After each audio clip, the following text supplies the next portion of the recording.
morning, everyone. My name is Steve Calland. I'm the Executive Director of the North Carolina Clean Energy Technology Center here at NC State University in North Carolina. I want to welcome you all to our webinar today, Pollinator-Friendly Solar. Someone was mentioning just a minute ago as we were talking amongst ourselves, the panelists, that this is actually long enough. It probably should have been called a symposium rather than a webinar, but we've got a lot of great information, and just judging by the number of folks that have signed up for the event today, seems like there's a lot of interest in the topic, so we're looking forward to it. Just logistically, before we get into it here, down in your viewer here for the GoToWebinar, you'll see a tab that says handouts, and there are several handouts there, including bios for all of the speakers and some other information that we've put together for today. We are recording today's webinar, and so it will also be available in its entirety on the web soon, and we'll talk a little more about where that's going to be located towards the end here, I think. So again, my name is Steve Calland at the Clean Tech Center in North Carolina. This effort for us really kind of grows out of some work that we've been doing in the state to support better relationships between the solar industry and local governments and the local agricultural communities. It hasn't been that relationship has been bad, but there's always more to be done to try and make a solar project a more integrated part of the local communities in which it is located. And so, we've been doing work at the center, reaching out to local governments and helping them with, appropriate language for permitting and zoning issues. We've been working with them on tax issues and the tax implications of solar projects. And this is all important in North Carolina because of the fairly unique nature of our solar market. Most people don't think of North Carolina as a hotbed of solar unless you're really into the industry. But North Carolina is actually the second largest solar market in the United States behind California. And it has kind of an unusual shape to it for the market, whereas in California and many other large solar states, there's a mix of residential, commercial rooftops, and utility scale solar projects. In North Carolina, we are not exclusively, but very largely tilted in the direction of these utility scale solar projects. And for many years in North Carolina, this was driven by PURPA rules in the state, the federal language that basically asked utilities to purchase renewable energy from solar companies at an avoided cost rate. And in North Carolina, we had a set of rules that made that a particularly favorable transaction for projects just under 5 megawatts. So we have literally hundreds of 5 megawatt and smaller utility scale projects in the state. And many of these projects are scattered across the significant agricultural areas of eastern North Carolina. So while we were, looking at ways to help, improve the business climate for solar to, work in a collaborative fashion with the agricultural sector, this idea of pollinator-friendly solar projects was brought up to me by a gentleman by the name of John Morrison with Ecoplexus, which is a developer that's active here in North Carolina as well as in many other states. So John kind of raised the issue to me first. I'm sure others were already thinking about it, but it led to a conversation this past spring where we decided to convene a number of players in the solar industry and in the agricultural industry, including some folks from North Carolina Cooperative Extension that were experts on apiaries and on other native flora and fauna, as well as biologists from some of the other universities in the state, and a whole array of folks from the environmental community and the solar industry.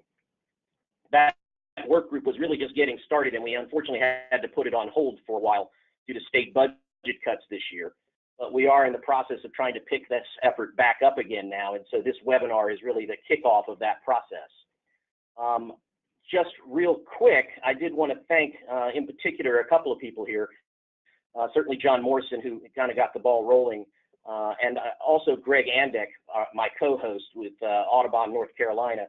Greg has been a great partner in driving this forward, and helping to provide some logistical resources to us to get this done, including organizing a lot of the speakers for this panel. And so, Greg, thank you, and we really appreciate your help in moving this forward and your efforts.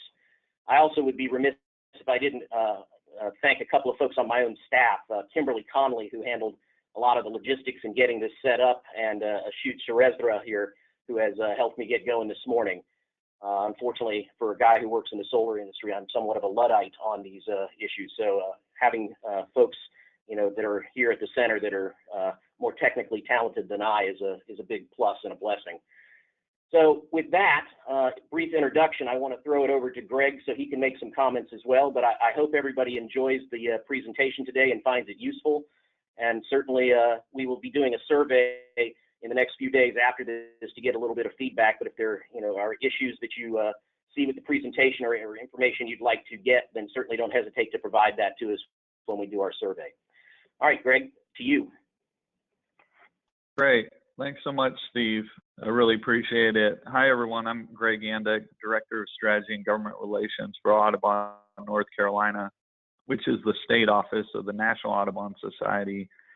And really appreciate, Steve, your leadership and the leadership of the North Carolina Clean Energy Technology putting this webinar together, and the information sharing that really started back in June in the meeting that Steve and his team convened with a number of industry participants and advocate groups that have been working on native plant issues in the state. And so we're excited to continue this conversation here.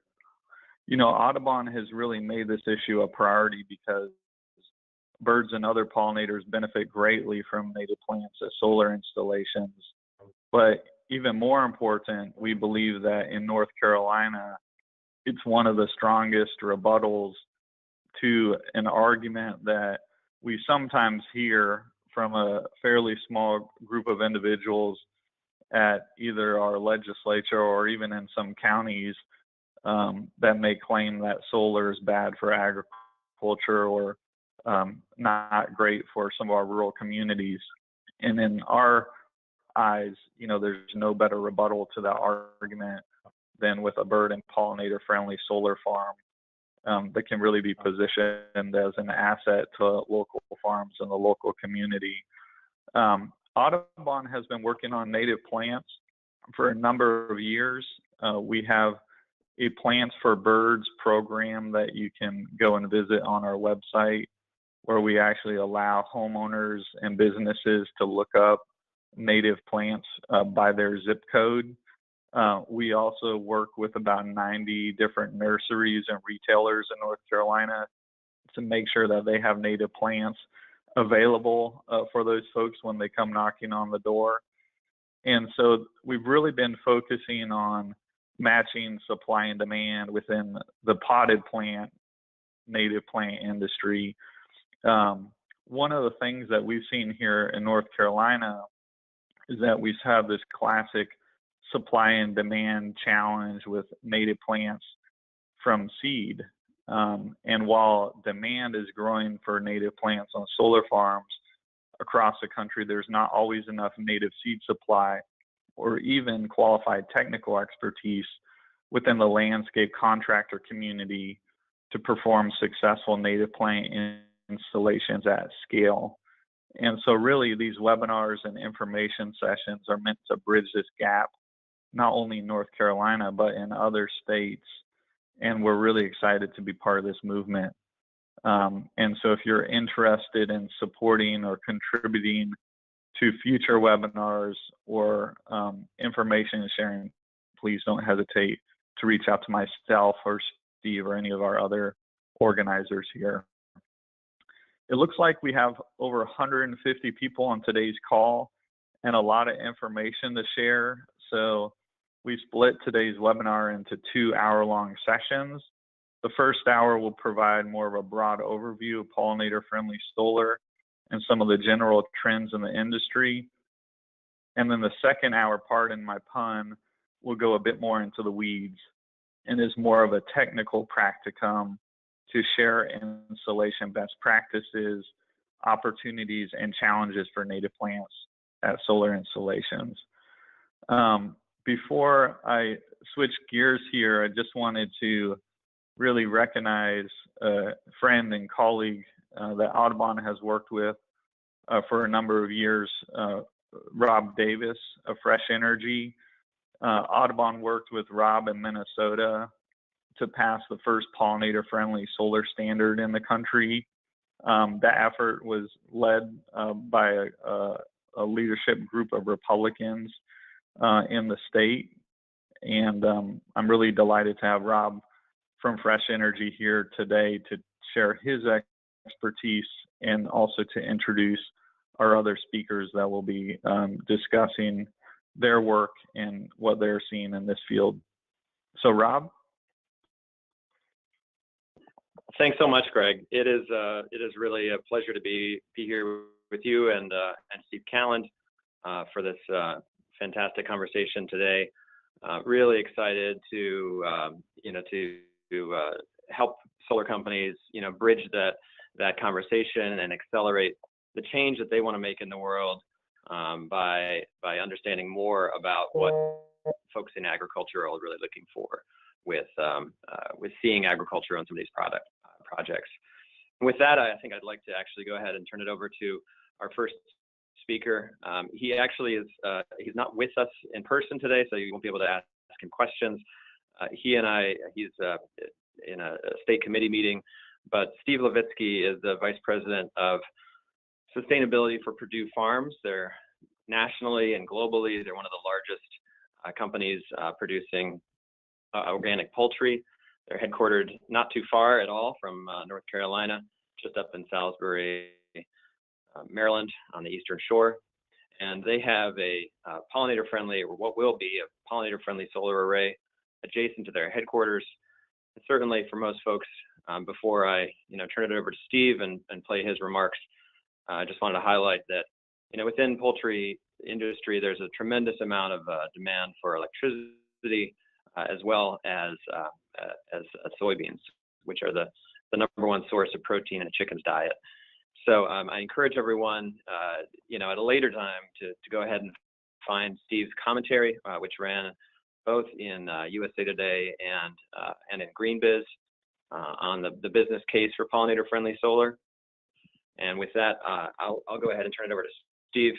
He reports to the chairman of Purdue Farms and is really a leader among his peers in agriculture related to solar and the benefits it can provide.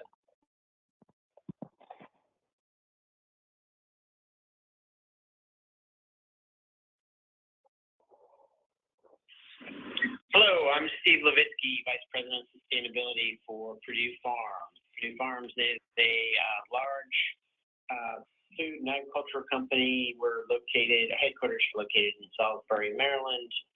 We have operations in Maryland, Delaware, Virginia, North Carolina, South Carolina, Georgia, Washington State, California, Indiana, and Pennsylvania. I wanted to talk today about pollinator-friendly in your solar site. I think this is something that was introduced to us via Fresh Energy, a NGO out of Minnesota, which Rob Davis will be speaking today too, I believe. Purdue has several solar sites, one at our corporate headquarters and one at one of our feed mills, and we're also looking at developing more sites. Most of actually, I would say probably all of our operations are in heavy agricultural areas. So this marriage of pollinator-friendly and solar sounded like a very interesting idea to us. After being introduced to it, we found many positives with doing this. As we push for more solar and more renewable, in order to reduce our carbon footprint, we just think it's something that kind of has a multiple win scenario. Because we're in agricultural areas, and because we're also looking at solar in these areas, we thought it was a perfect match. About 75% of agricultural crops require pollination of some sort. Studies have found large increases in yield with pollinator habitat located adjacent, and up to 80% increase in yield for squash, and up to 24% increase for soybean. And soybeans are a required ingredient for poultry feed. So again, there's from the ag side, putting pollinator-friendly habitat beneath solar panels. You're taking that acreage that may be taking away from agricultural production, but you're then increasing yield to adjacent agricultural land, which is, I think a good offset while also producing renewable energy. Another positive aspect to planting pollinator-friendly species is the improvement in soil and water quality. The certification here in Maryland that was developed, and it's something that's also developed and used in Minnesota and is being pushed to other locations like North Carolina. They're looking at native, low-growth, flowering plants that capture nutrients. And the plants have deeper root structure. They improve the organic matter of the soil and the soil tilt. So you're getting some improvement in soil and water quality beneath the panels, along with getting the pollinator habitat that the pollinators would use above ground. And then, and finally, as I said before, adding renewable energy to business, farmers, public added megawatts is something that, from a business standpoint, is positive for us because we're trying to reduce our carbon footprint as produced farms, but also from the farmer's aspect, in two ways. One being that poultry farmers use a large amount of electricity to heat, cool the houses, and then you have the other positive with putting PV on agricultural lands. It's a diversification of revenue for a farmer. So if they have areas of the farm that they don't get great yields on, they can put solar panels on and actually get paid for that acreage. And if you plant it with pollinator habitat, then you're increasing the yield on the adjacent farmland. So it's a win-win, and then you're producing renewable electricity that can be used at the farm or, in our case, at our processing facilities. I think the positive again from our aspect is we're at I think about 3.5 megawatts of solar capacity right now. We want to be up into the 30 to 50 megawatt range in the near future, and to be able to do something that we think is a positive in multiple aspects would be a great aspect to putting more solar on the ground. We're working on planting our site here at our corporate headquarters, the 1.8 megawatt site. Currently have some bids on that development, and we're looking forward to doing that in the near future. And then on the other areas we're looking at putting solar, we're making that part of the PPA contract that the solar developer, instead of putting gravel or turf grass down, will put a pollinator-friendly habitat down. And if there's not a certification within that state, then we're just having them follow the certification that was developed for Minnesota and Maryland, just so there's some criteria that the developer can follow and make sure that we're meeting certain minimum requirements for pollinator habitat. The bill here in Maryland, because we thought it was a great positive in all aspects of agriculture, renewable energy, business, we backed the certified pollinator-friendly bill.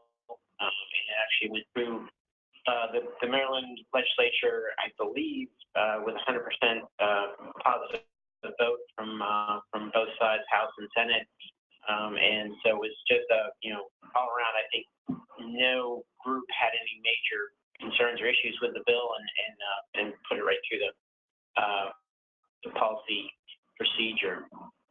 At the end of the day, I think that the big thing to take from this is that we see it as a win-win-win scenario. It's good for renewable development.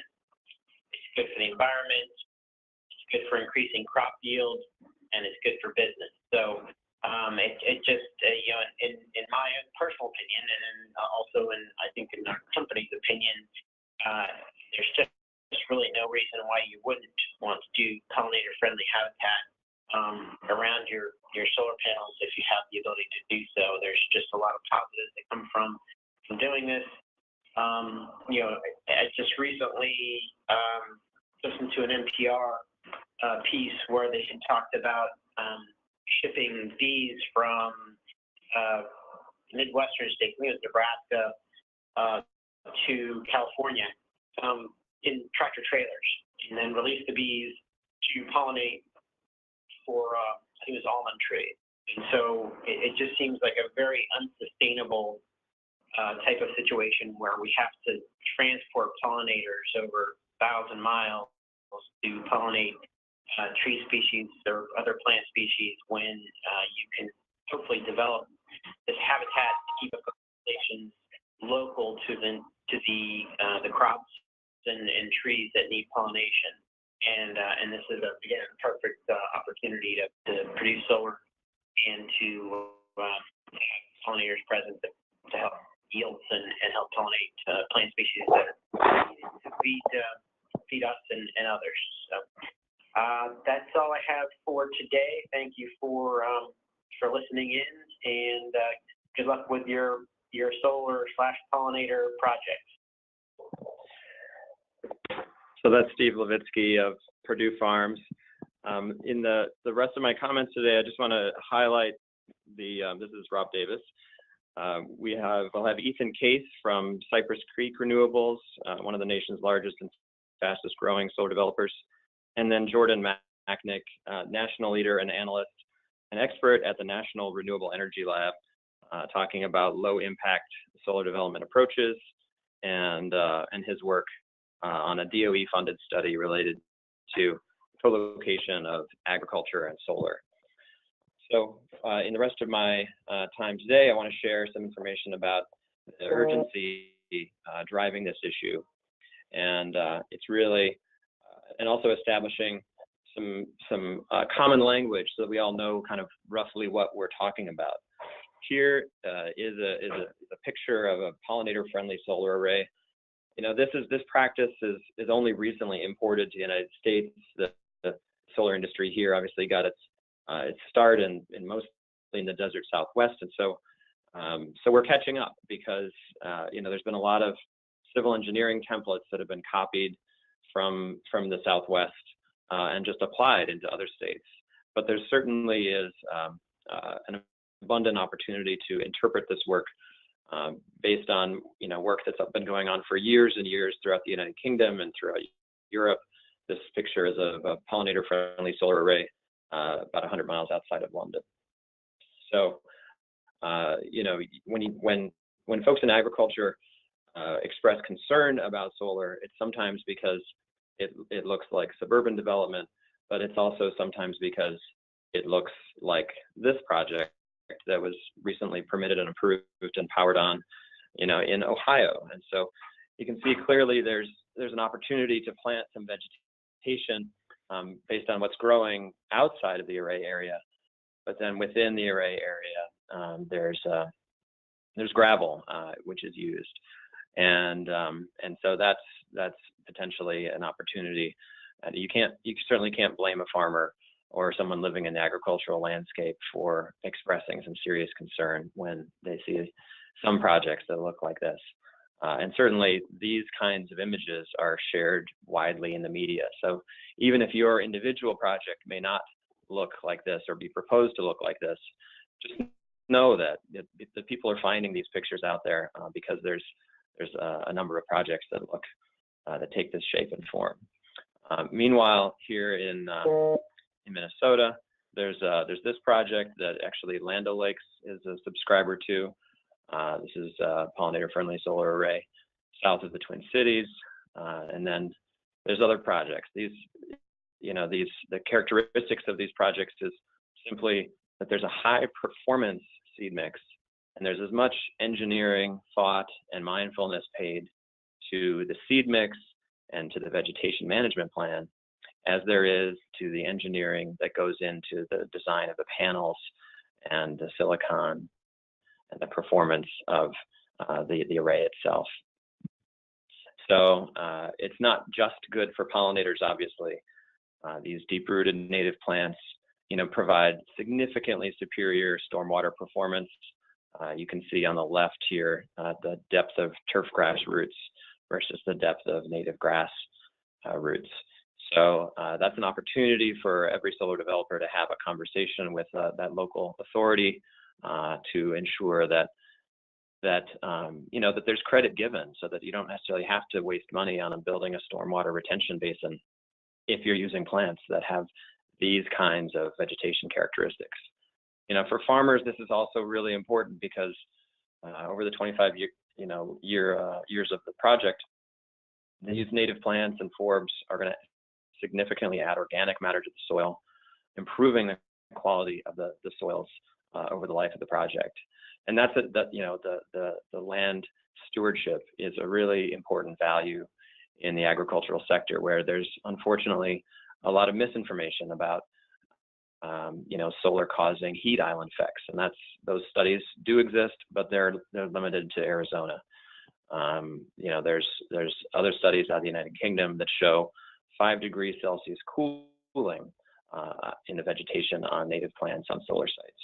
So when you're designing for high performance vegetation, you can certainly have a number of those performance improvements. And it's not just good for stormwater and soils and pollinators. It's also, as Greg mentioned, critical for birds. And this is just another opportunity to connect with another audience. There's birders out there that are looking for ways to help the native birds. Those native birds feed their young with the bugs that have co-evolved with native plants. So these kinds of grasshoppers and caterpillars and things are not interested in turf grass. There's nothing there for them in turf grass. But with native plants, you'll find a diversity of native bug species, and that's exactly what birds need to survive, particularly in the face of a changing climate. But coming back to really getting to the detail about agriculture is I think we all know or have all heard about the plight of the honeybee. Significant losses, colony collapse disorder has been a major concern. Even still today, the U.S. federal guidelines put out in 2015 established a goal of maintaining the honeybee loss. The annual honeybee losses are at around 15% of hives nationally. Currently, we're still losing around 33-34% of all honeybee hives, representing more than 900,000 beehives, dead beehives. And this situation is unfortunately similar for a critical species of bumblebees. More than a dozen species of bumblebee face the risk of extinction within our lifetimes even. And obviously this year we just had the rusty-patched bumblebee be added to the endangered species list. We know that when those species, those sensitive and important species are added, that in the business community that results in significant changes to business processes and costs. And so it's not just obviously about each of our individual conservation ethics and the importance that we place on these personally, but it's also about the spreadsheets and the costs that are driven up when we have to when species are at risk of extinction. Obviously, in agriculture, pollination is the name of the game, and 75% of the world's crops significantly benefit from pollination. You'd be surprised at the number of ways. So even just a simple common fruit salad made with these ingredients, these specific ingredients, 2 apples, some blueberries, raspberries, some strawberries. A fruit salad made with these ingredients represents more than 1,000 individual visits by bees to pollinators, by bees to flowers. So that's literally 2 to 4 individual visits by pollinators to apple flowers, 2 to 3 visits per blueberry, 5 to 6 visits per raspberry, and for strawberries, it's remarkably 20 or more.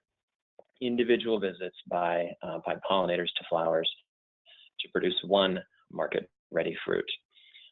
This situation is significantly amplified for coffee and chocolate and things that we love. But to maximize the yield of coffee, you need pollinators. And so in the picture here in the upper left, those are coffee cherries.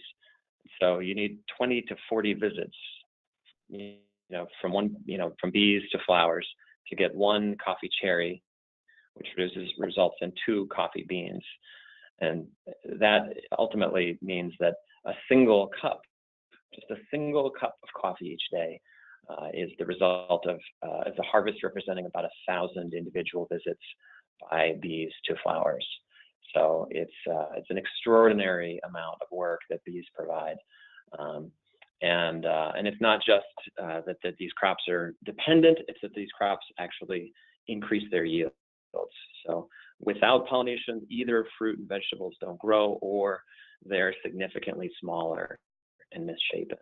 And it's not just about the value that can be added from managed honeybees, because we all think about, the apple orchards maybe that have honeybees that are delivered, or certainly the almond crops and the honeybees that are all, transported across the country to pollinate those crops. But also, the abundance of wild pollinators significantly benefits agriculture. And simply by having that habitat is the way to increase the abundance of native pollinators.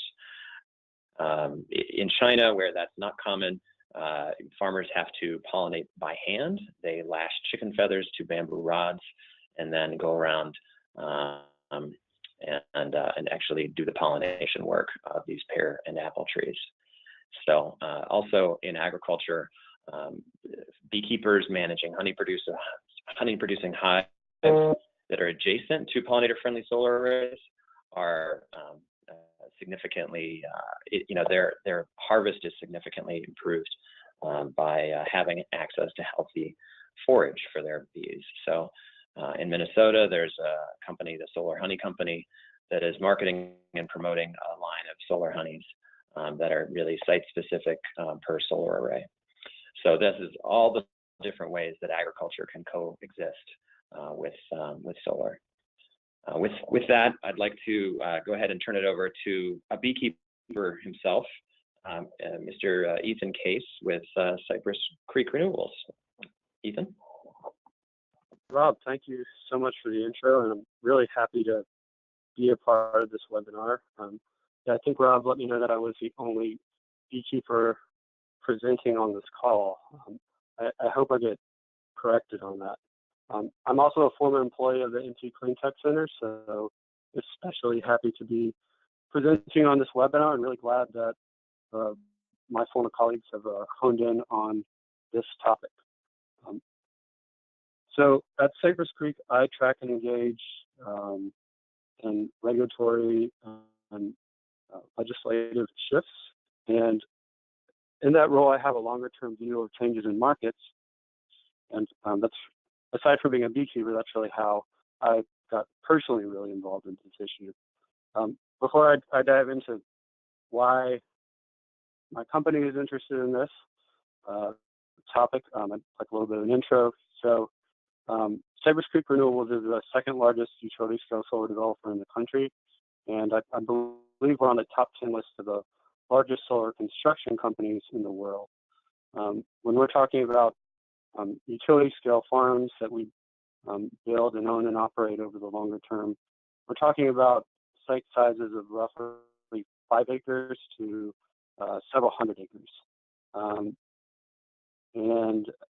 One thing that I think sets Cypress Creek apart from maybe other solar companies is that we are heavily involved in every part of the utility scale development value chain. So, we will get sites from the beginning, we'll design and build the sites, we'll finance the sites, and then we'll also plan on owning them and operating them over 30 to 40 years. There are many companies that are involved in each piece of what I just mentioned there, and Cypress is one of the few that is involved in every single piece of the development process. since starting 3 years ago, we raised over $2 billion and have reinvested that in over 2 gigawatts of solar. We own now 1 gigawatt in about 8 states and have sold several hundred other megawatts to others, and then we're developing in over a dozen more states. So we're very active, and we see a lot of changes in many markets. So given that we're this big fast-moving company, why did we hone in on pollinators? Well, we saw a similar problem in all markets that posed to, business challenges everywhere, and that was this agricultural impact perception that Greg and Steve alluded to, where, regardless of, I think the truth of the situation as we see it as developers, there's this thinking that a solar farm sited in an agricultural area somehow subtracts from the agricultural economy. And, we as solar companies will show up and we'll share our talking points on that, and we'll say, well, what about other types of development? And shouldn't people be able to develop how they want to on their own land? Shouldn't they have that freedom? But ultimately, I think anybody who's achieved a successful long-term relationship recognizes that maybe perception matters sometimes more than truth. And so we found in this pollinator-friendly strategy a solution, a long-term solution to this problem that we're seeing all across the country. And instead of just words, we now can offer a long-term, impactful investment that enhances the surrounding agricultural economy, in addition, of course, to our words, which I'm sure we'll continue to deliver as we face these challenges. So that's really, I just want to be clear that this isn't coming out of thin air. This is a business problem of national scale for the solar industry, and this is a really good solution for it. So how did we get started on pollinators? Well, I was glad to hear that we have an NREL expert following my presentation. We were actually inspired by an NREL webinar and first honed in on this in January of this year, so we're relatively new to this. I was able to track down an intern at Duke University. Olivia Eskew is her name, and she's done an excellent job in helping us put together an implementation plan. But this entire topic area really moved so quickly that Cypress is already at a stage of implementing sites and pollinator-friendly farms. But to get to this point, we've done an internal cost-benefit analysis, which is critical for any business. And the conclusion of that was that pollinator-friendly habitat can be thought of as sort of an LED bulb solution of operation and maintenance costs. There's a higher upfront cost for installing pollinator-friendly habitat, but there is definitely value over the longer term to capture that savings in terms of essentially less mowing. It's not quite as simple as that. There are some unique risks to pollinator-friendly habitat and installing it that I'm sure Stokor can speak to much better than I can. But we did recognize that as something that over the longer term we could capture value from. And I'd just like to acknowledge that, as a larger owner-operator involved in every single piece of the development process, like I mentioned before, sort of, local approvals, designing and building the site, owning it over the long term, we were uniquely positioned to kind of capture that value as we're thinking ahead and integrate this into a strategy. And that would be harder for any company that was, just doing one piece of that work to implement pollinator-friendly work. So as we're having this conversation internally, we realize that there is value there, but it also required a little bit of intentionality, because despite the fact that there is some potential value over a long period of time to be captured, it's a relatively minimal value when you're thinking about a solar farm pro forma, than, say, other things we might be able to do on a site. And it's relatively small cost item. So there really does have to be this intentionality to choose this as a strategy as a larger company. And there are, I think, ways, both external conversations that can be had and internal conversations that can be had to move more companies towards making this choice. So now that Cypress has made this choice, where are we now as a company and actually making pollinator-friendly habitat happen in more places? Well, we're at a very nascent stage, like the entire industry here. We're still trying to figure it out. One thing that has been truly indispensable and critical in helping us integrate this into, multi-department business changes has been these flexible solar pollinator site indexes or scorecards that several states are putting together. And I think Rob just put up a slide about this. You can kind of, as you take a look, see sort of the individual pieces of exactly what is on this form, but it really does give us a template that we can directly respond to as a business and integrate each one of these considerations into all of our decision-making processes, which, and there are many, from, how to design the farm, how to talk to local zoning authorities, which particular vendors we should work with to procure the right types of seeds, who we should work with to actually prepare and manage the land before we build, and then also in the longer term after we build, and then how we're maintaining it, what kind of chemicals we're using on the land. One of the results of this, and taking a look at these scorecards, is that we have, for all of our sites, adopted a no harm policy when it comes to neonicotinoids. And those are seeds that are treated with a pesticide in advance of being sown. And it certainly does, I think, cut down on the use of pests, but it also has a very negative impact on bees. And it's something that I think people have been considering significant regulation on, and maybe they have passed it in a few states. As a beekeeper, it's very concerning to me, the impact of this chemical on bees. And so I'm really glad that my company has adopted a stance to, at the very least, protect the bees, and then also looking forward, trying to integrate exactly how we're going to approach this issue in the future and into our strategic thinking. So this scorecard has also allowed us to develop particular sites.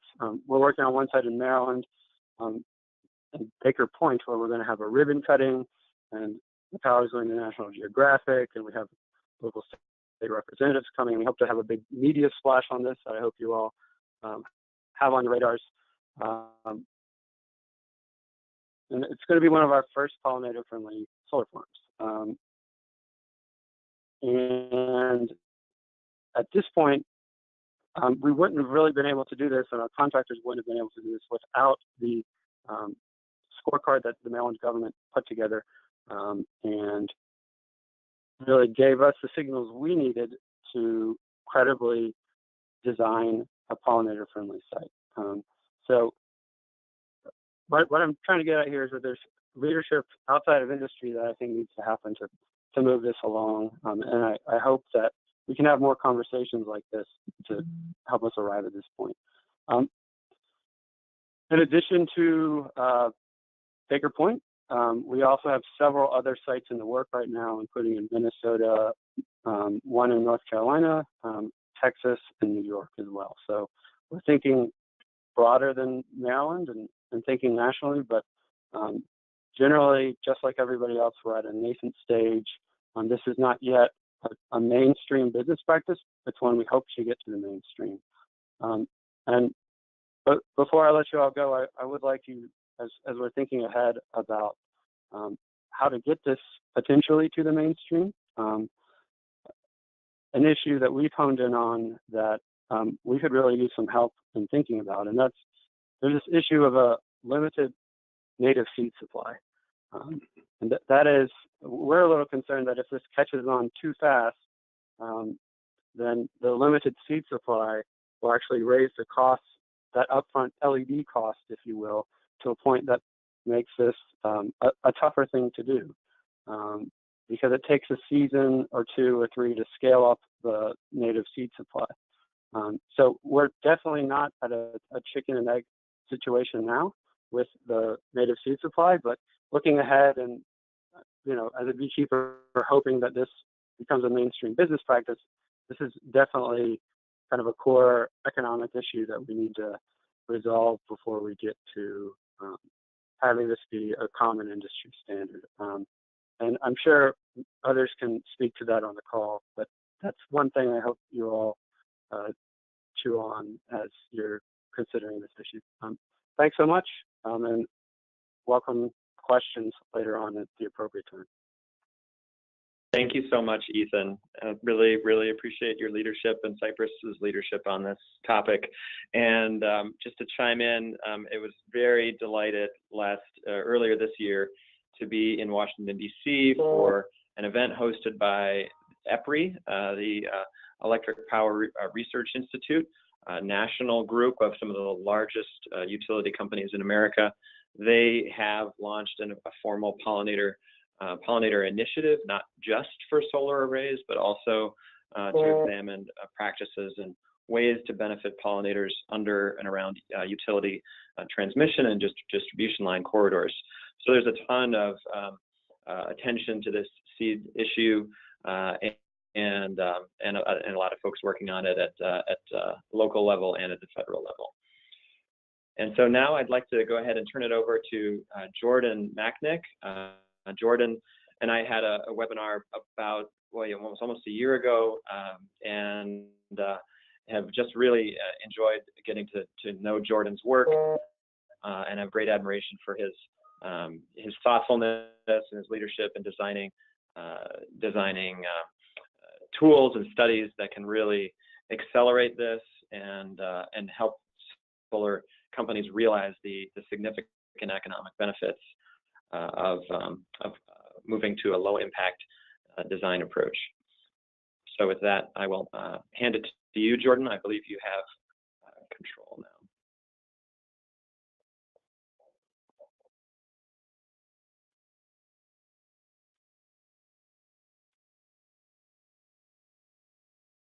Great, thanks, Rob. Can you see my screen all right, Rob? Not quite yet. Oh, wait.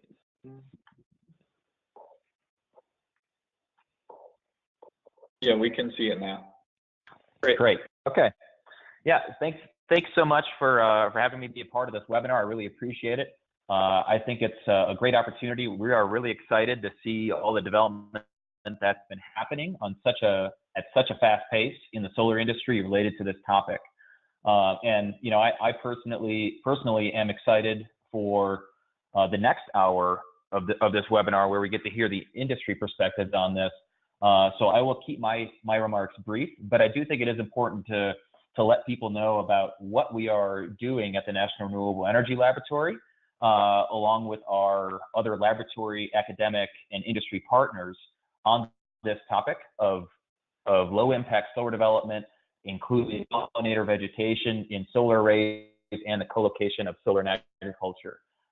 Just so people are aware of what's going on and the complementary activities that we are providing to the industry on this important topic. And really, I think what it boils down to is that we are trying to provide the robust quantitative data that is necessary for this topic to really expand even further. So what we've seen is a number of forward-looking companies adopt this approach.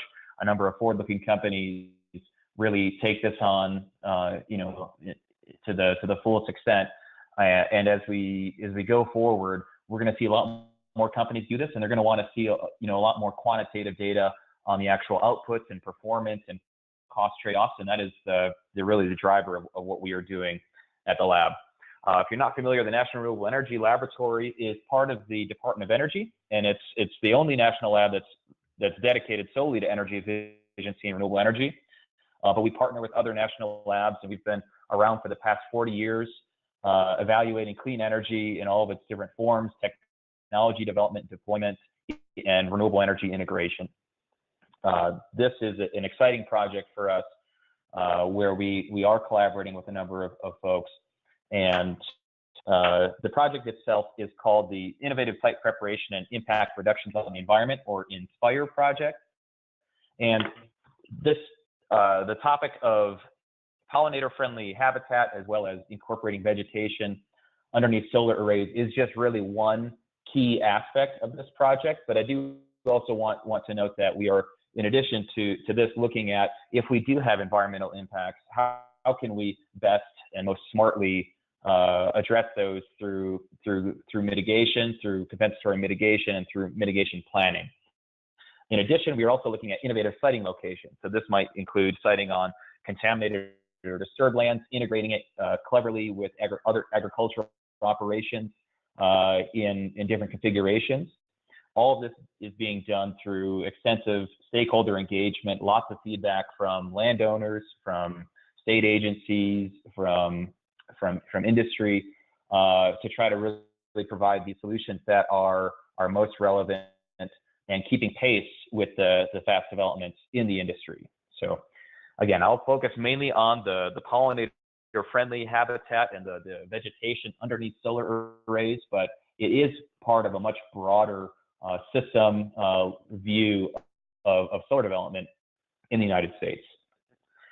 And one of the driving motivations that we've seen is solar is booming, and you know, we've been seeing this in North Carolina most certainly, as well as all throughout the U.S. And the Department of Energy's Sunshot goals are calling for large amounts of solar development by the year 2050. We've already achieved our PV cost reduction goals ahead of schedule, and I think we're going to see capacity continue to increase. And you'll notice that there's not quite enough space on rooftops throughout the U.S. for all the solar PV development, and so we will have to utilize utility scale projects on lands in many areas. And this will, of course, require land in different parts of the United States. We're looking at up to around 6 million acres of land needed for solar by the year 2050. And so as part of that, we want to make sure that the land that's being used is being used responsibly, that the land after solar projects are decommissioned can be returned back to agriculture or whatever usage it was being used for before, and that the land can actually be in an improved state from what it once was before. A second motivation, and Rob showed a slide on this, is that you know, in the past, conventional utility scale generation has taken its inspiration from you know, basically residential housing development where land is really cleared completely, and gravel is laid down for development of solar. What we want to do is transition away from that for something that really involves more integrated vegetation from the local habitat and local species that were there before. And this can provide a lot of different benefits, both of which Steve and Ethan mentioned. And this is what we are terming low impact solar development. So we can avoid a lot of those challenges and a lot of the costs that are associated with a lot of machinery on site, and provide a way to develop solar that is really integrated with the native surrounding landscapes. So as part of this, we are looking at defining really what is low impact site preparation, and it can be different from site to site, but a way in which we can look at this is don't do this, and instead do this. And for this, we can look at, you know, clearing and instead of clearing and removing the soil and the topsoil, we can work with the existing vegetation, existing soil, and integrate the solar arrays around that, and actually use that vegetation to benefit the solar installation by providing cooler microclimate conditions, and also reducing costs associated with that large scale machinery. We can also, instead of bringing in large-scale machinery that could compact the soil and grade the land. Again, we work within the contours of the land. We utilize the benefits of that existing vegetation and its root structure to improve stormwater management. We can reduce the land footprint of this. We can encourage native vegetation and also reduce O&M costs. And so that is, on a very broad, brief level, what we mean by low impact site preparation. And by the way, again, as both Steve and Ethan mentioned, there is a business case for this as well. One thing we are trying to do is really identify what are those simultaneous cost reductions that we can achieve while also minimizing environmental impacts. And this is especially going to be important going forward. As I mentioned, we've already achieved the cost reduction goals for PV modules as part of the Sunshot vision, which means that pretty soon site preparation costs will be about 1/5 of all utility scale PV costs. And so that means that the activities associated with soil management and grading and soil compaction will have an even higher percentage of their total costs on our system, meaning it becomes all the more important to look at ways to reduce that. We are identifying ways in which you can minimize those environmental impacts while also leading to those cost reduction strategies. And in cases where you might have an increase in costs up front, we are also evaluating the operational benefits from low impact site development. So you might have reduced O&M costs, and you also might have an increase in efficiency, a reduction in degradation, and less costs associated with land acquisition and permitting that could balance out and really make an even stronger business case for low impact site development. To do this, as I mentioned, our goal is to try to provide data and some robust science into this, so it's not just anecdotal or not just one-off projects. And so to do this, we are undertaking a variety of desktop analytical studies looking at how different solar projects might shade areas and a lot of modeling.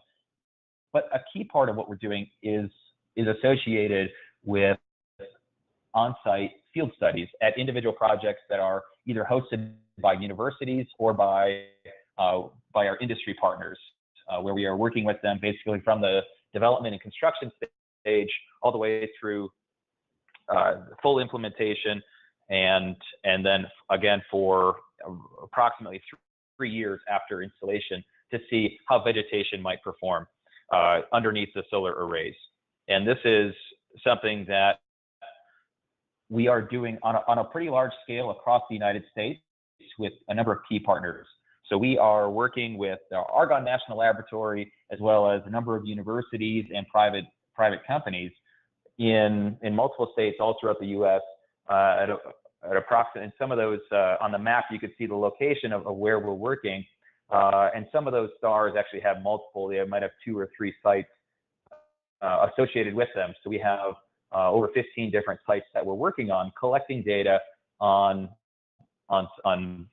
vegetation, native vegetation performance, such as pollinator species underneath the solar arrays, to really get at the question, what types of pollinator species and pollinator vegetation habitat really thrives in these altered conditions where you're going to have a little bit more shade, perhaps a little bit more humidity, changes in the climate, in the microclimate underneath the panels. And something that we have learned from this work is that the plants you think that will survive or that will thrive aren't necessarily the ones that do in the end. And so you really can only get at these types of questions through field studies in multiple locations with different types of soil and climate conditions.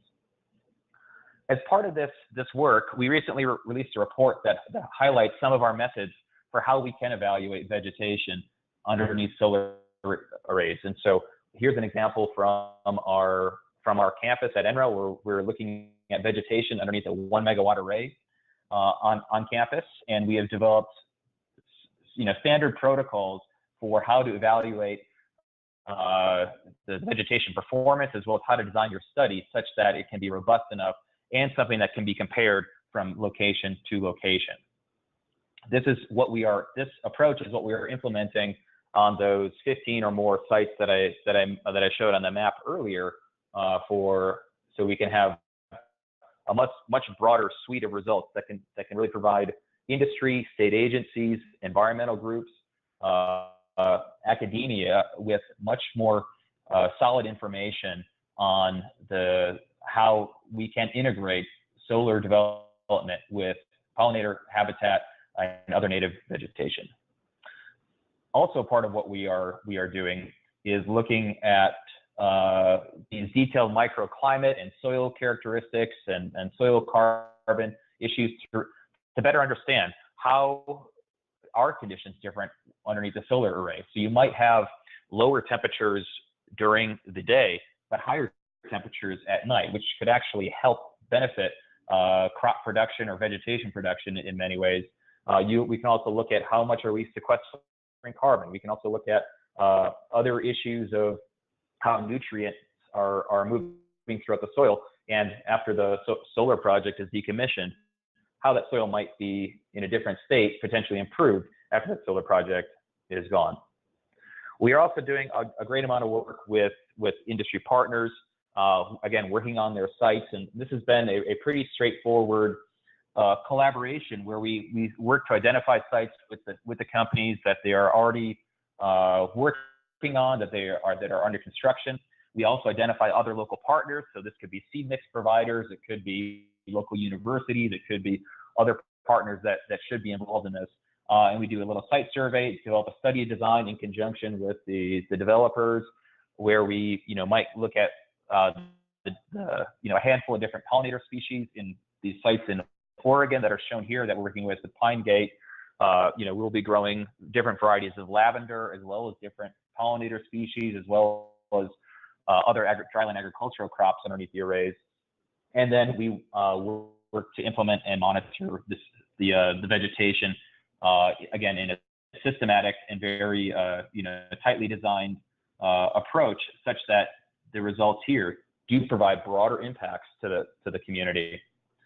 I will briefly go through some other options. I think what I want to make clear is that there are limitless variations and varieties of ways in which solar developers can integrate their activities with local agriculture, and that can be something as simple as growing pollinator habitat or vegetation underneath their solar arrays, as has been done in many different locations. But it also can include integrating with biofuel development. It can be integrating solar panels in unused portions of agricultural operations. It can also include growing crops for farmers markets or local restaurants underneath the panels. And this can be kale, broccoli, lettuces, beans, etc. It can also mean growing new types of crops in arid environments, like in Arizona. So this is one of our partners at the University of Arizona, where we are growing tomatoes and other crops underneath elevated solar panels. It also matches well with grazing in other arid environments. You can grow things like aloe vera or agave. And of course, there is a lot of greenhouses throughout the U.S. And we are partnering with Soliculture to look at how solar integrated with greenhouses can provide dual benefits as well. Now, upcoming research activities that we have include additional vegetation field studies that are focused on pollinator habitat. We are going to be doing more microclimate and soil conditions monitoring, looking at more detailed cost trade-off analyses that factor in various elements of upfront and ongoing and O&M costs, as well as a much more detailed study with Argonne National Lab on pollinator habitat and the broader economic and social impacts of solar projects, planting pollinator habitat, and then a series of low-impact solar development guidebooks that will be a useful resource for state agencies, federal agencies, industry, environmental groups, and other interested parties. The key takeaways I want everyone to have is that there are many different ways in which agriculture can benefit and can be integrated with solar energy development. Also, that solar projects can be designed in ways that simultaneously minimize environmental impacts as well as reduce their traditional costs. And and that these cost trade-offs are an area that definitely needs more research, and that's something that we're tackling. And lastly, that additional test plots and new collaborations can really expand our depth of knowledge on this topic. As Ethan mentioned, this is a relatively new topic, but it's expanding rapidly. We are trying to make sure all the developments, are providing some sort of information and insight to others, such that this can be developed in a way that really benefits local agriculture, pollinator habitat, pollinator species, as well as the surrounding communities in which solar development is happening. So with that, I'm happy to entertain any questions people might have, but otherwise I am looking forward to hearing more from the industry perspective. That's fantastic. Thank you so much, Jordan. Really great content. And I'm just noticing that we are, of course, we're packing a 4-day symposium with a PhD and master's into a 2-hour webinar. So we're going to just continue at the pace here and save questions for the end. I want to make sure that we continue to have time for Gavin of SoCore Energy and Mark of Prairie Restorations. They've really put a lot of boots on the ground, a lot of tractors up and down rows, and a tremendous amount of acreage out there, because when we're talking about pollinator habitat on solar arrays, we're more often talking about acres and equivalent to backyard gardens than we are about megawatts. Those are that's the language that people want to hear about more often. So before I transition to Gavin here, I just want to set up that in thinking about the how-to, it's really important to not leave your marketing team behind, to make sure, as Ethan Case from Cypress Creek Renewables highlighted, that you're doing a ribbon cutting and you're really taking a victory lap on these projects. It's a great opportunity to educate consumers and the communities about the benefits that solar arrays can provide, about how they can be designed to look, like this. We would love to see, all of this work result in a lot fewer headlines like this about, neighborhoods expressing concern about the ways that some solar projects are designed. So, a couple of firms that have, I think, done a really good job in helping to tell their story. Certainly Dairyland Power in Wisconsin and throughout parts of Minnesota and Iowa. This is their CEO, Barb Nick, and over her left shoulder on the right side of the screen, you see she's talking about, their new portfolio of solar projects and how, they came, with an extraordinary amount of high quality pollinator habitat. Also, Greg Ritterbush of Connexus Energy has been a real leader in this topic. They seeded their array, which is this picture here in 2014. And,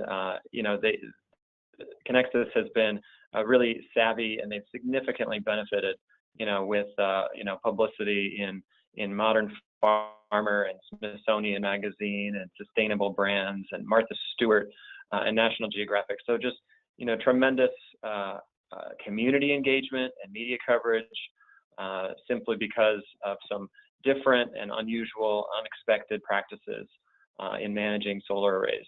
This is an internal communications piece that Connexus sent to their customers to highlight the fact that they're helping to save pollinators at scale. So, with that, I'm going to hand it over to you, Gavin, and I will welcome your contribution to this important topic, and thank you. Great, thanks a lot. I appreciate it, Rob. So you've also got Mark on the phone. He's with Prairie Restorations, is a company that we've partnered with a lot to really kind of figure out how to implement pollinator habitat on solar projects. Kind of just really one of the main reasons we sort of started looking at this is there's, I guess my background was mostly in commercial development before coming to the industry, 2.5 years ago or so. And this was I guess, an approach that we implemented in commercial development in like large areas with detention ponds and large long corridors, rights of ways, as we really saw as like a positive and a cost savings from a maintenance perspective.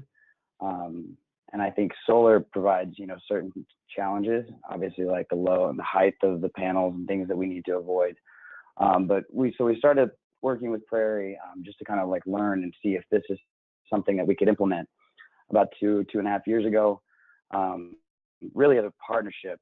So they've really been great about kind of looking at kind of what our needs are as an industry and trying to find ways that we can make quality habitat and also meet the budgets and some of the requirements that we have in the industry. And so they've been great about that. And I think one of the critical things I think in this industry is that we really need to be really open as far as knowledge sharing and just trying to figure this out, because I think the only way to kind of push this idea forward is to kind of learn from our mistakes. And also just, I think that's one of the great things about working with Prairie so far is it's kind of been a give and take. It's been really super flexible. Mark, I know you had some stuff to add about it as far as kind of what you've seen as kind of the most important things as far as collaboration and communication. Right. Thanks, Gavin. Yeah, I'm looking at the picture on the screen, and I do want to say the presentation Jordan just made when he had that was an excellent presentation, and the height of the solar panels, which I'll probably focus on a little bit more during this talk, almost made me cry, because the higher you get them up, the better they're going to be. It allows us to do way more things in there. Some of the things when we started working with Gavin and SoCor and some of the other ones, it was a new opportunity for us. I mean, it's turned out wonderfully. We've learned a lot of things. We've had to adapt to a lot of things. One of the things I want to focus on is adaptive management. As you see them looking, it's a deal where we can get on site, we can take a look at it. First things we look at is how high are the panels. So what kind of equipment can we get in there? What kind of soil types are there? Just figuring out what the developer wants.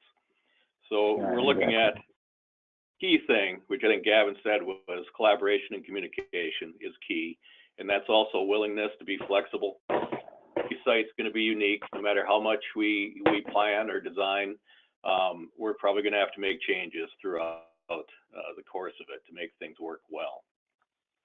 So just extremely important. Sorry, go ahead. I guess what we did is we kind of broke the presentation up in these 5 different kind of sections, just to kind of talk about just like the different groups and of, I guess, different approaches that are really critical. And I think the one thing that both Mark and I want to kind of explain is that we don't have this all figured out yet. It's not a perfect system, and I think I kind of constantly being in communication on a site, coming up with creative solutions. I think it's putting the right people with the right knowledge kind of in a group together to try to figure out what is the best way to approach this. This has been over, the benefits of this approach as far as pollinator habitat on solar. There's an array of lists here. Jordan focused on kind of just talking about coming up with the actual data to kind of back up some of these benefits. And I think quantifying these in the future is going to be something that's going to be critical to really helping us kind of move this forward. And so I just kind of wanted to list these out so you guys would have them in the presentation when you have a copy of it. But these are some of the options that what we're using to kind of sell this approach to both our clients and to the community, jurisdictions that we're working with. This is one of the first projects that we did with Prairie Restoration. And back in, it's September 2017, you can kind of see the site. We had originally planted a cover crop on it. But you can see during construction just how much damage actually occurs. And so what was really critical is just kind of, really working together to figure out what the best way to kind of plant the site was. There's several different seed mixes on the site based on different soil conditions, how wet and moist the soil is. And then what we're kind of blown away with is even only a year later, we're seeing results like this on some of our sites. And I mean, it's definitely varied. It's not going to be ideal on every site. And I think one of the key things to note is like one of the little things that Prairie kind of offered as something to help us explain is kind of what to expect. It's like the pollinator habitat is really kind of like year one, you're really going to see it. They say it's going to sleep. Year two, it's going to creep. And then year three, it's going to leap. So they really, the first 1 or 2 growing seasons, you're going to see somewhat limited growth sometimes because the roots are growing. And that's where kind of all the energy is focused, really getting the proper root base so that the vegetation, has a good root base. But basically, like, that's been something that's been really interesting as far as our communication has been concerned. And then, Mark, I think you were going to talk to us a little bit about what kind of the importance of kind of planning ahead and early involvement. Yeah, and that's when we look at these sites. I mean, and as you guys you get the sites, and you're working to get the proposal put together, get the permitting. Sometimes these sites can sit a little bit of a time, so they're not being actively managed or cropped. So you can end up having some of the weed growth come up. And what's nice for us, the site preparation is just as important as the seeding or the outcome at the end. If we can't take care of some of these annual weeds or perennial weeds, perennial being one of our nemesis, Kansas thistle, if we can't get that under control before the solar installation, then we have more obstacles to work around before we can, if the whole thing is installed, for us just to come in and seed is impossible, because we'll be fighting all these weeds all the time. So if we can get involved early on and do either mowings on annuals or herbicide applications, during the course of the installation, it's going to be a much more successful outcome at the end. Sometimes, I mean, this is a site planning prep. The herbicide applications, the other thing is, what kind of soil types do we have? If we have heavy soils like we do in Minnesota, with all the construction traffic, it can compact the soil. So we have to get in there and try and use the right size equipment to crack those soils, break up the decompaction, and return it so it can grow things, at a more normal rate. You can imagine we would like to get in and do everything before the panels go in, but we're always last. It's the best place for us to be. And when we get in and we do the prep, we get everything taken care of, we'll give you, a successful project. Yeah, and I think one of the things that you've seen is doing your herbicide, doing mowings and herbicide treatments kind of even before construction begins has been something that's been really helpful, or going out and planting cover crop to kind of deter weed growth. So there's been a lot of things we can do before the contractor even gets on site to kind of plan for a better solution at the end, and not to have to work around the array as much as far as kind of weed mitigation and things. Right. The point being that as long as we're involved at the startup, and we work in collaboration, we have a much more successful project. Seed mix design, this is something we discussed the other day. And I think it was mentioned before. Seed mix on these, I mean, we're talking about what the inventory is every year. I see a lot of people are designing, some of the best seed mixes that they would want, or what would historically be on site. And by the time it goes through the process, the inventory of what was available for that year may be diminished. So it's when the seed mixes are put together, what I ask people is, don't be so set on it, because by the time we get approval to go ahead and purchase the seed, some of those inventories are going to go down. And it is like, what's on the shelf today may not be on the shelf tomorrow. So it is for the seed mix design and approval. As soon as that project is ready to go, people that are involved in approvals or permitting need to understand that it's rapid decisions have to be made so we can secure the seed to have for the site. Design too is also, the higher the panels, the more diversity we can have in choosing plants. When we have low panels, then you're into, the shortest species you can have. And from my experience, the shorter they are, the less available they are, and the less seed they produce. So it is, you know, hire panels and then figure out what you can fit into the seed mix.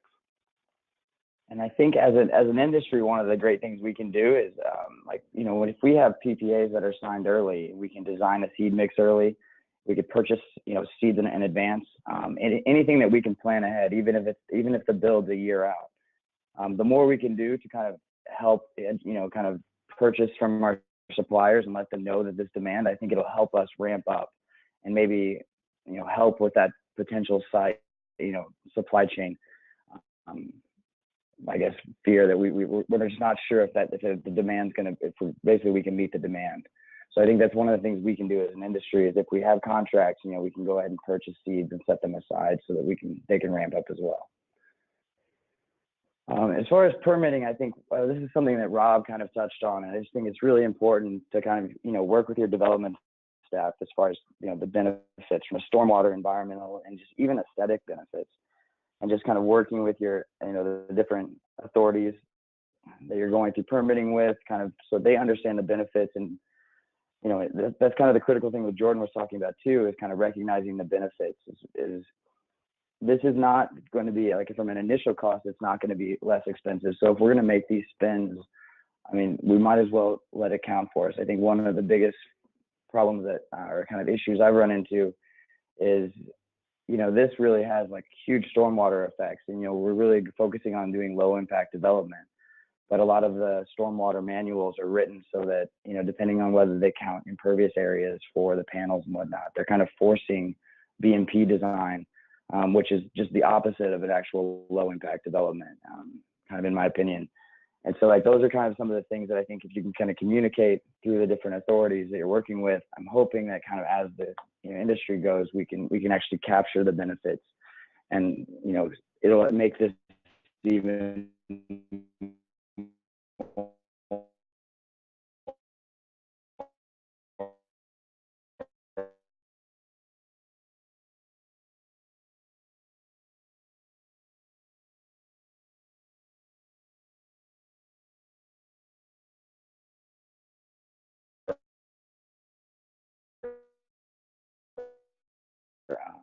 cost effective.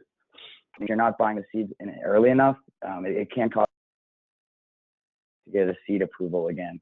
And actually, we've seen that like delay as much as, you know, 2 or 3 months. And so that can be kind of critical, especially when it comes to like establishing vegetation for your stormwater management plans. That's a very key point, Gavin. I mean, it is, like you said, there's the inventories will change from day to day, and a lot of it can get bound down on the layers of contractors. So it's like if you can, what I say is just make friends with all the people that are doing the permitting and approval, because I mean, a lot of people have opinions on what's going to grow out there, and we can find the right seed mix that's going to fit there. But a lot of times it's just getting it approved quickly so you can secure everything. And Gavin, I'd like to hop in. This is Rob Davis. I'd just like to hop in Sure. and comment on that slide specifically. Something that we really learned from the United Kingdom and folks in Europe is that if you're a planner, if you're tuned in today to think about this from a planning perspective or a local authority, what you want to be doing is in the United States is saying that these projects or the vegetation on and around these projects shall be beneficial to pollinators. And leave it at that, because you don't want to be in the position of, you know, figuring out what's beneficial to pollinators. The reason we came up, you know, we're advancing the scorecard in a wide variety of states and ecoregions is because we're, you know, soliciting the input of the world's foremost entomologists to develop that. And so in growing number of communities in Minnesota, that rather than be prescriptive about a particular seed mix, which was an approach that was done in the United Kingdom, and it had terrible consequences. It resulted in those specific seed mixes going way up in cost. There being national shortages on those specific seed mixes. So, you know, if you're making conditions for these sites, or if you're doing, you know, planning and ordinances regarding the solar development, then you just want to be focused on the outcome, which is that the projects shall be beneficial to pollinators, and then get out of the way and let the entomologists decide you know, how that's done. Great, thanks, Ron. One of the things like Marcus kind of touched on quite, it's quite significant is as far as the height or the leading edge of your panel, whether it's a tracker system or a fixed tilt system or any other, I guess, type. And I think one of the things that I think that we're finding is pretty critical is probably a 36-inch height is almost the minimum that you'd like to go to get the diversity that you'd like from the seed mix. And just to give you guys, like, we've done some studies just looking at kind of what that cost is, because in the Midwest, there's certain areas that we're required basically 36 inches just to kind of, not really required, but I guess just to account for, snow loads or not snow loads, but snow drift and things like that to kind of avoid shading. But we're finding that, the higher you can get the panels, it's really going to increase your diversity and then also decrease your maintenance over time because you can allow for some more growth during the growing season. And Mark, the design, I mean, you've heard me say it, just like Gavin said. We did a project where some of the panels, the front edges was only 12 inches off the ground. And I know the people that are managing it now wish they were higher. You can imagine the problems we had trying to modify equipment to get underneath those panels just to even take care of the weed growth beforehand. When they get higher, your availability or your ability to use different equipment goes way up. And like I said before, the different varieties and species of plants you can use, doubles, triples. Yeah, and just as far as the costs are concerned, what we're seeing just on the different, kind of cost, kind of just exercises that we've done is like a fixed tilt system for a 1 megawatt AC. You're only seeing about $1,000 a foot, basically, to raise it for each foot that you wanted to go for 1 megawatt. For a tracker system, you're looking, it's significantly more, but it's around $3,200. But I think as far as long-term maintenance, I think you can recover those costs because those are, less or equivalent to potentially like one site visit or one mowing, potentially. So I think those are some of the things that we should be kind of considering. And generally, the next few slides are what we're trying to focus on is what can we do during the design phase to kind of accommodate and help the management, vegetation management company to really kind of save us money and save them time and money as well. And I know, Mark, this is one of the issues you guys have run into as far as having trouble getting equipment around the site. Yeah, and I'll probably just start to run with this, so you'll have to slow me down at some point, Gavin. So when we get on these sites, we either have to prepare the soil, do herbicide applications, anything like that. We fully understand that these things are put in so you can produce power. And the afterthought is the vegetation or the fencing or all that stuff. But when you look at them, here's a case where, the chain link was designed to put in here, but the space between this solar panel and chain link, we can't get anything in there. So it is all of a sudden you're having more costs or more time just to work this by hand or trying to figure out a different seed mix for it. This one is on the back of the panel. You'll have to think about when you have your rows and you get down to the rows, see if we could run up and down the aisles with equipment, and we have to make many trips to do the installation and the management. When you get to the aisles, you have to be able to turn your tractor and your equipment around. So, I mean, if you can, get the chain link away from the end of the panels, just think about what your biggest piece of equipment is that you're going to work, and that's what your spacing should be. I can go to the next one, Gavin. So here's just a situation we've run into where the plan was to, screen the solar field from local residents. So the berm got put in, and then they put sumac and spruce on top of it. But I think there may have been a little miscommunication on how close to put the berm to the chain link, because now we have a 45-degree angle pitch that goes down to the chain link. We can't get any equipment in there at all. So, I mean, we're going to have to just figure out a different seed mix for that and then manage it as it comes. These are all the things that, if we get involved early, we can probably draw attention to those things, and it could be a minor change. This is, I know Gavin put this one in here just for me. This is a case where you see the combiner box on the piling of the solar panel, and you can look down that aisle and you're looking at the width of it is even all the way down. So when we can, design or redesign equipment that can be the most efficient, we can literally, we have the same width all the way. On some projects, you will see the combiner boxes they're offset, underneath the upper edge, or there are different things put in, different signs, a lot of different obstacles. So you can imagine when we have to get down there, we have to design equipment or use equipment for the narrowest point. So if you can keep them consistent and wide, you're lowering your cost for us to seed and for us to manage it over the long term. Probably go to the note, yep. Soil and water management. I mean, this gets in, again, when these sites, a lot of the ones we're seeing up here, the solar sites, from farmers, they're probably not the most productive corn and soybean fields. So what they are, they usually have quite a bit of terrain to them, and maybe the soils are a little different. So in order to get your SWIP permits, I mean, there's going to have to be silt fence, there's going to have to be drainage swales, erosion blanket and all this. But you can start to see where the meanders come in and the pinch points to be able to get your equipment in. If we're in on the front end of it, and we'll probably notice that right away, whereas everybody else is looking at the solar panels. If we can get in and get the seeding in before the blanket or the straw wattles go in, it's already going to be ahead of the game, especially outside of the solar array, or if we're working outside of the chain link fence. We could do that in one phase and then come back and do the solar array in a different phase.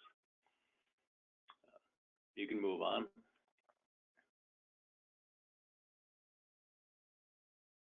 So construction and installation, so I kind of wandered into that just a bit ago.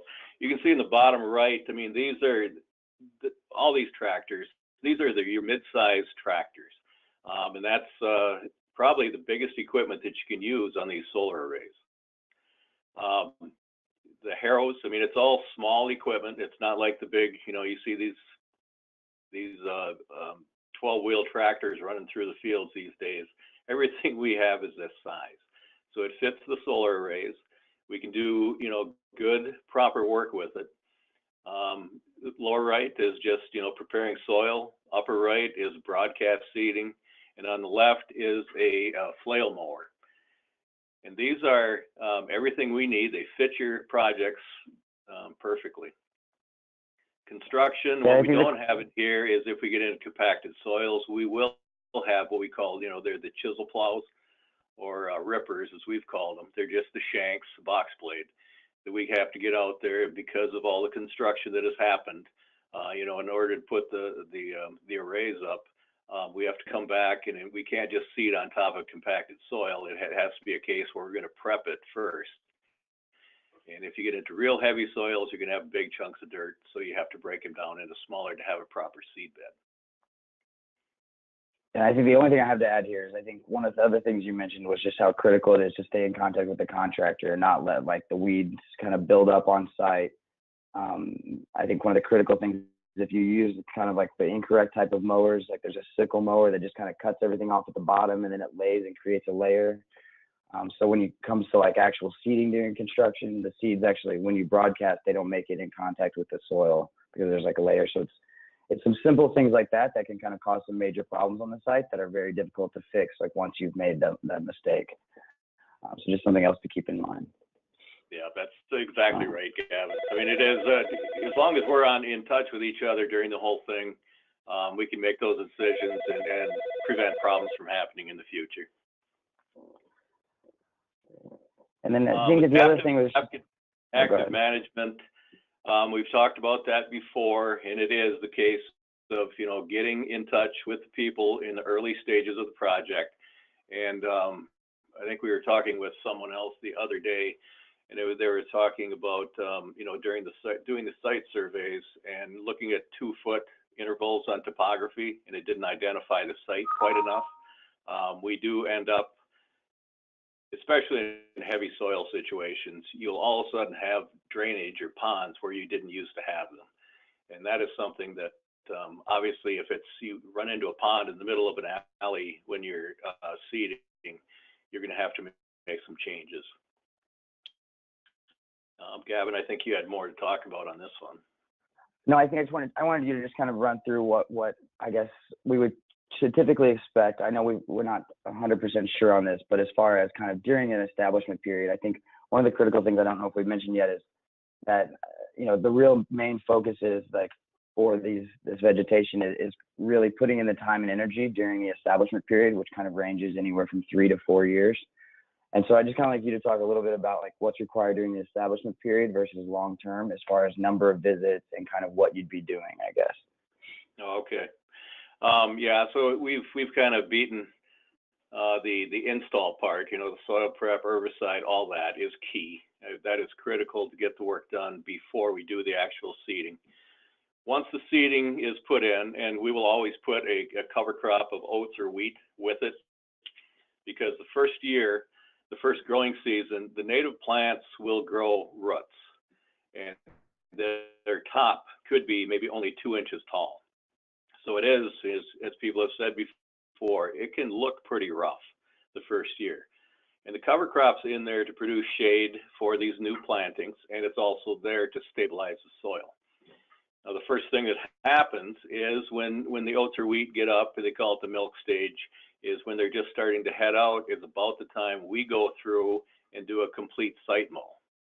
And we'll mow the cover crop, and usually there's annual weeds, such as lamb's quarter. We'll mow that down to a 3 to 4 inch height. And that's where we use the flail mowers, or something that actually chews up the vegetation, because if we just hit it with a sickle mower, which is like you've seen, hay fields, it just lays down, it will suffocate things. So the flail mowers will chop it up. It just makes a nice mulch layer. It still provides cooling for these new plants, but it takes away the competition for these plants to get sun and keep on developing. The site mow we'll do like every month and a half. For us, if it's the spring seeding, we'll probably we'll probably mow in June, and then every month and a half until we get into September. And that takes care of the different seasons and the different annual weeds and perennial weeds. Now, the reason we do not use herbicide the first year is the new prairie plants, prairie grasses, and flowers don't tolerate herbicide very well, even selective, broadleaf herbicides. So we save that for the second year. The beginning of the second growing season, we'll usually, in June again, we'll probably hit it with a complete site mow, because we will get the annual weeds are coming up, and it gives it a jump start. Usually your cool season plants will start early. For us, it's April, May they start, and the warm season, which is most of the prairie plants, really start to grow late May and June. So if we're setting back to annuals, we're giving a boost to what we want, the annual weeds. We give a boost to the prairie plants. The second and third visits of the year, and in North Carolina, you could end up having or counting on a fourth visit just because of your longer growing season. Then we can get in and we will start with what we call spot mowings and spot herbicide applications. And that's just if you have seen the site enough times, you kind of know where your problem areas are. You have to cover the whole thing, so you're taking care of anything that's going to cause problems, but you're out there just hitting selectively, areas. At the same time, you're inspecting the site, so you know where to add seed. The third year and probably into the fourth, your prairie and your native planting is maturing, and it's starting to fill in. Your patience is paying off. You're starting to get the picture you see in front of you, the black-eyed Susans, and everything is starting to close in on the ground. You're getting a nice cover. Everything's out competing the weeds, and we know what's going on with your site. When you get into later years, then it's pretty mature. They still need to have management. There's no such thing as a no maintenance planting, but your costs go way down, because usually it's just we can go through, monitor, pick out the problem areas and just work on those and don't have to cover the whole site. We do probably recommend, one of the things for prairie is, fire is probably one of the best tools for it. Obviously, we are not burning in a solar field. So we'll have to imitate that reduction of, the old growth with a mowing or properly timed mowing. Now, whether we do that in the spring or late fall, I think will be determined site by site. But hopefully that gives you an idea. I mean, we could talk about this for a long time. Hopefully it gives you an idea what happens, especially the first 3 to 4 years. When they become mature, the adaptive management takes over. And I think one of the critical things that you just kind of started alluding to is just that I think the one thing we want to be very clear about is that the whole point of kind of installing the habitat is so that during the growing season, the habitat is actually available and being, and impacting, I guess, the surrounding areas. So we want to make sure that we're kind of not, we do plan our mows at the beginning or end of the season. If there is some height issues, maybe we can do like smaller strip mowing, like right just in front of the panels at like leading edge, for example. But we just really want to kind of avoid the idea of just mowing it 3 times a year, to kind of keep it below 12 inches or something, if that's were the case, because it's really kind of defeating the whole purpose and the whole intent here. So that's just something to keep in mind.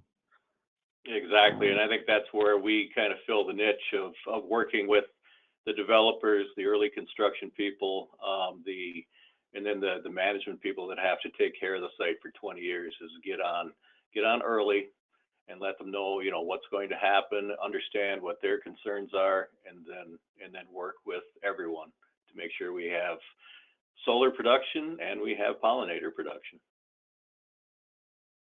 Yeah, this is kind of something interesting. I thought I'd show you guys this quick 16-second video, but this is like a new piece of equipment that I've seen that's being used on a lot of solar sites. And it's just kind of interesting because it actually gets right around the posts. So just something I wanted to share real quick. And that Gavin just put that in yesterday. And with what we have up in Minnesota, I mean, we get a lot of, annual weed growth underneath the panels. And this was a situation where you, no matter how much we try and fix or adapt other equipment, to get right underneath those panels was kind of a problem. This is a mower that's actually built in Holland. It's called an orchard mower, and it has that swing arm that can get underneath. I mean, you can only go a maximum of 2 miles an hour, but it does take care. It reaches underneath as long as the panels are high enough, and does a really nice job. It's a great addition to our fleet.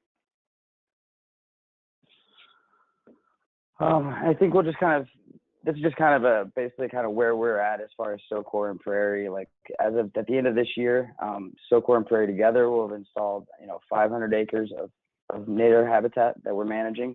Prairie and within their portfolio has an additional 800 acres. So we've committed, I guess at this point is the point I'm trying to make. And I think we are definitely convinced that this is something worth doing. And I think we have, we've learned a lot. There's a lot left to learn.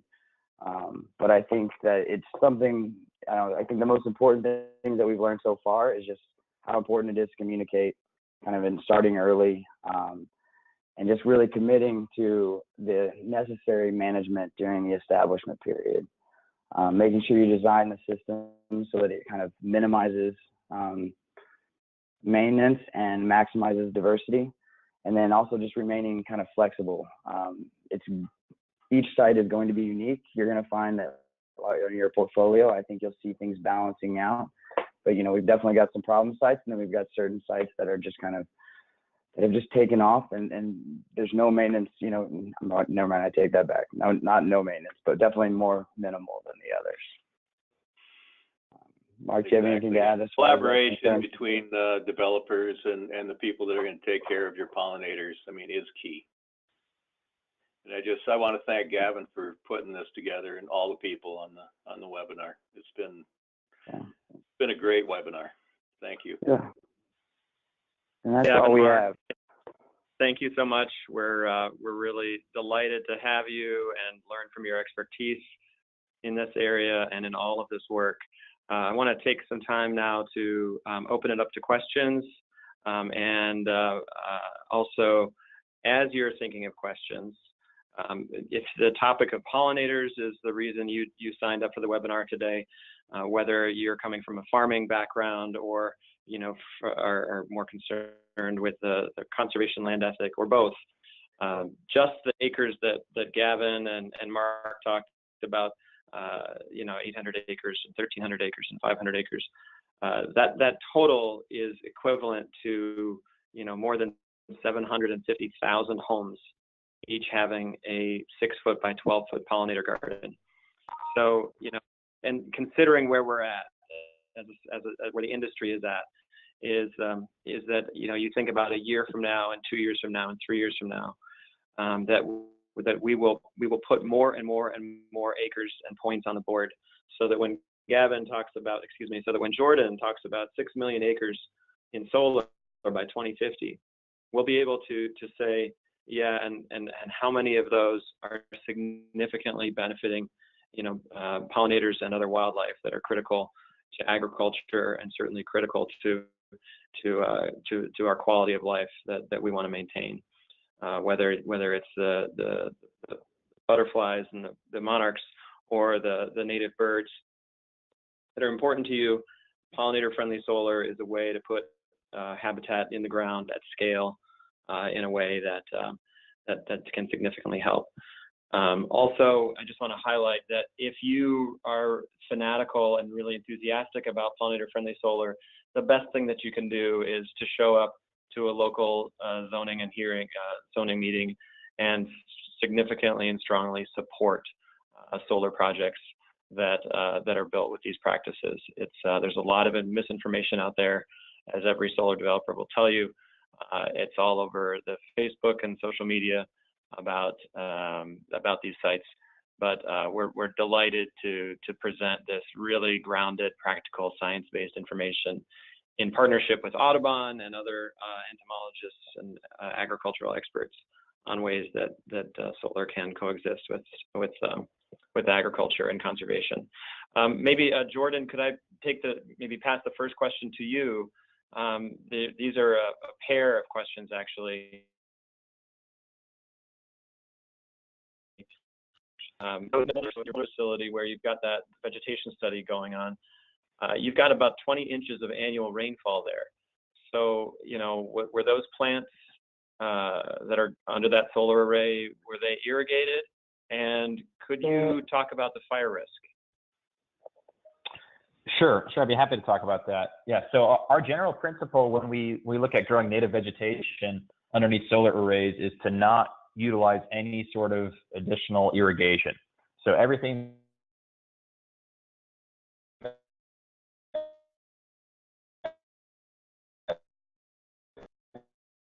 we do. So no, in our Colorado sites and all of our other sites, we don't supplement any additional irrigation. One of the benefits that we have seen so far from planting vegetation underneath solar arrays, and this has been from our work in measuring soil moisture, so in water infiltration rates into soil, some of the microclimate conditions, is that we do see that underneath the solar arrays, you do have generally cooler conditions during the day and higher levels of soil moisture because you're having less, evaporation basically, and a little bit less transpiration.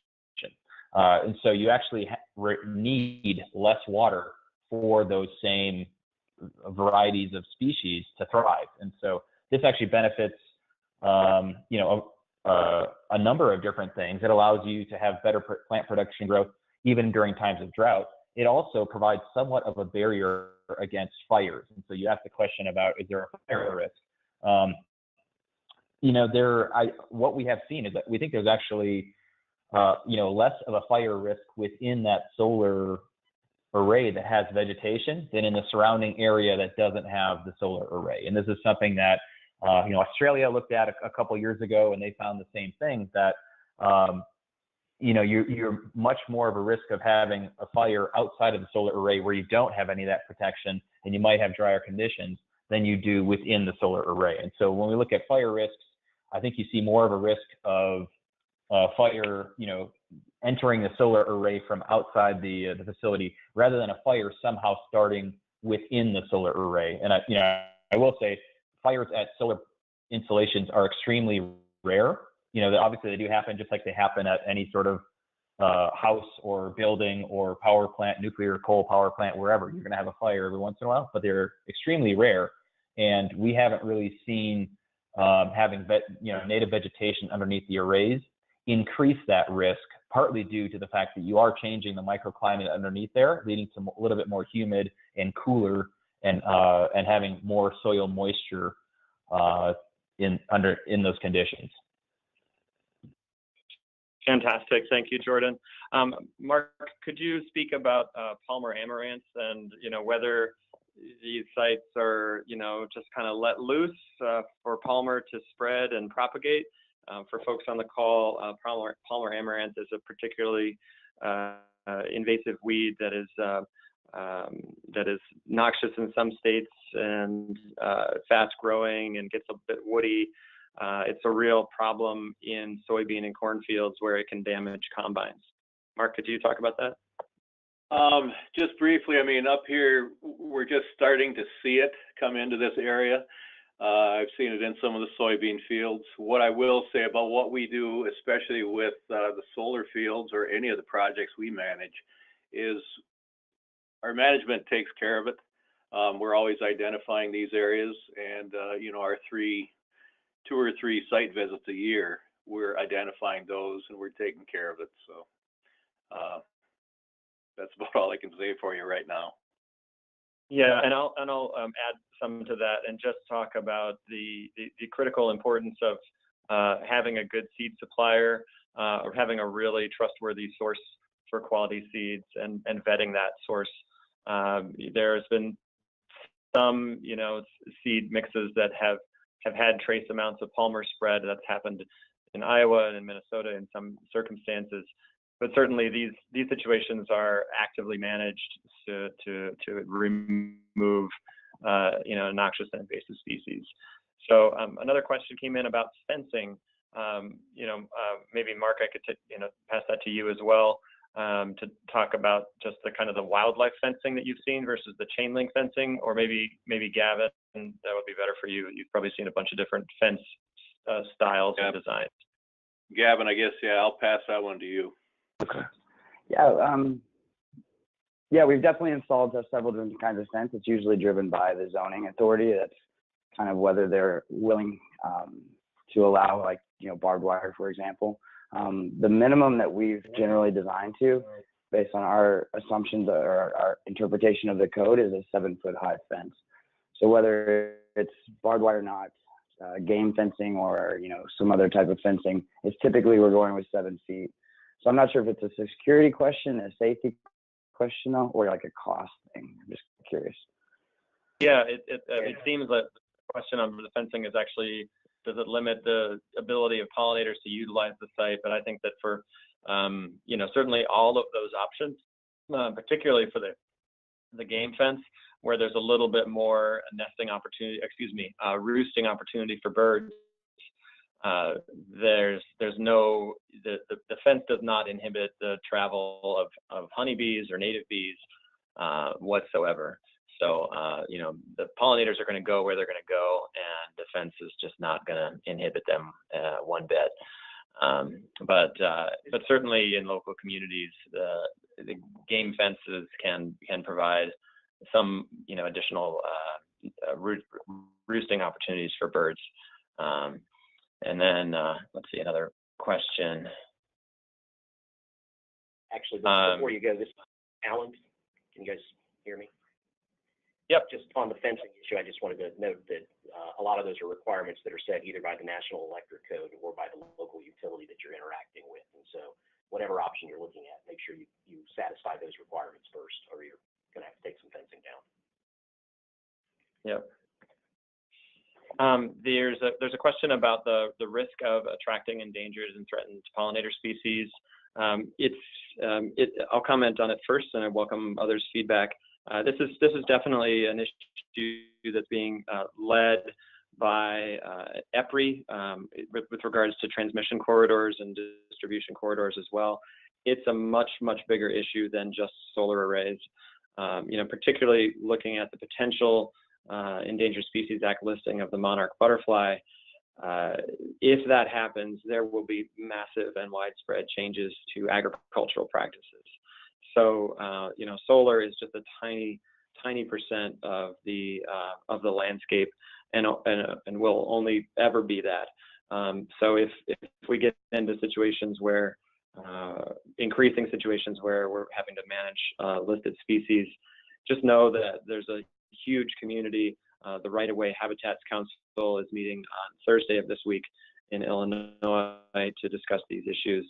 But certainly the largest utilities and transmission line companies in America, as well as just distribution, transmission, and DOTs are really thinking about that, because it does drive up costs. There's a number of ways that industry can get involved to make sure that they're getting credit, and EPRI is taking a great leadership position in helping to explore those solutions. Either other panelists want to comment on that? This is Greg at Audubon. I'll just say that, there is a lot of concern about, species being listed in the future, and that has a much bigger impact on business operations than fear of hosting those species in the short term. And so really, from the folks that we work with, really everyone's trying to boost these populations in the short term to make sure that they're not listed, as opposed to, having fear that, they're going to be hosting species on their site and be subject to additional regulation in the future. I think there's more concern about them being listed in the first place. And so anything that we can do together to ensure that that doesn't happen, including really boosting productivity of these sites in the short term and making sure that those populations stabilize or increase, is very important. And also, I think something that's related is just because it's often, is an issue that goes to the lawyers, is not just the ESA listing potential, but also that OSHA, the reality is that, an untreated bee sting, if someone has an anaphylactic shock, that is a OSHA reportable incident. This is really critical to keep in the broader context, that if you're bitten by a mosquito, or you have an employee that's bitten by a mosquito and they contract Zika, or if they're bitten by a tick and they contract Lyme's disease, those are also OSHA reportable incidents. For the companies that I believe Prairie Restorations work with, that it's puts a greater emphasis potentially on working with a contractor and working with trained staff who know how to manage themselves when working in the natural landscape, to really minimize those risks and make sure that the utility or the electric provider isn't unduly exposing their employees to risk, and that's a training opportunity. But again, that's a significantly bigger issue than just limited to solar. Gavin, could you speak to wildlife fences for mammals?